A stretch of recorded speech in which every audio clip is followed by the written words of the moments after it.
When Emily and Ryan bought the old house, they thought they had gotten lucky. The place was beautiful. 3 bedrooms, hardwood floors, a wraparound porch, and it was surprisingly cheap. The realtor never explained why. The first week passed without problems. The second week, they decided to clean out the attic.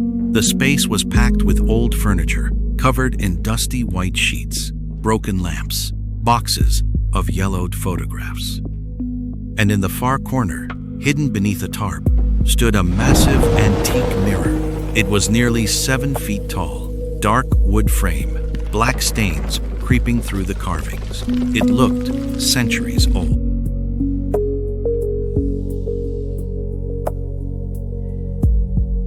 Imagine how much this thing is worth. Free furniture. They carried it downstairs and placed it in the hallway, facing the staircase. That night, Emily noticed something strange. Every time she walked past the mirror, she felt colder, much colder.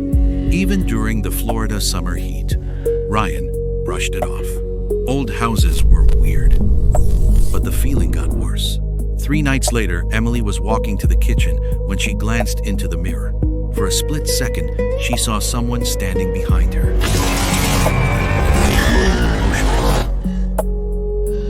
2. Emily spun around. Nobody was there. When she looked back, the reflection was normal. She convinced herself she was tired. The next morning, she discovered something impossible. A handprint pressed against the inside of the mirror, not on the surface, inside the glass, as if someone had touched it from the other side. Ryan tried cleaning it. The handprint wouldn't move. Over the next week, more appeared.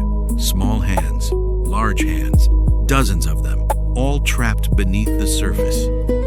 Watching, waiting. Then the whispers started. At first, they were faint, almost impossible to hear. Soft voices coming from the hallway late at night. Ryan eventually heard them too. People talking, crying, begging. The sounds always stopped whenever they approached the mirror.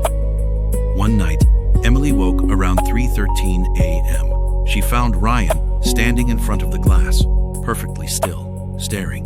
His eyes were open, but he didn't seem awake. Slowly, he raised one finger and pointed into the reflection. Emily looked. Her blood froze. Inside the mirror stood at least 20 people. None of them were in the hallway. All were staring outward, directly at her. Then every face smiled. Ryan suddenly collapsed. The next morning, he remembered nothing. But things became worse. The reflections began changing. Sometimes Emily's reflection would blink several seconds after she did. Sometimes Ryan's reflection would continue staring after he walked away. Then came the photographs. Every picture they took inside the house showed extra people, standing in doorways, peeking around corners, watching from behind furniture. Each day, there were more. One evening, Emily noticed movement inside the mirror. A little boy was standing deep within the reflection, not in the hallway, far behind it, like he was trapped in another version of the house. He slowly approached the glass, then pressed both hands against it, the same hands that had appeared inside the mirror days earlier. The boy opened his mouth. Emily heard his voice clearly. The hallway lights exploded. The house went dark. Something slammed against the inside of the mirror, and again. Like dozens of people were throwing themselves against the glass. Emily and Ryan fled outside. Neither slept that night. The next morning, they called an antiques expert. The old man arrived and immediately turned pale. He refused to enter the hallway. Instead, he told them a story. More than 100 years ago, the house belonged to a woman who claimed mirrors were doorways. Neighbors believed she practiced strange rituals. Then one winter, 11 people vanished. No bodies were ever found. The woman disappeared shortly after. Only the mirror remained. The expert left within minutes. Before leaving, He gave them one warning. That night, they ignored him. Ryan threw a blanket over the mirror. At exactly 3:13 a.m., they heard the glass crack. Then came footsteps. Not one set, dozens, walking through the house.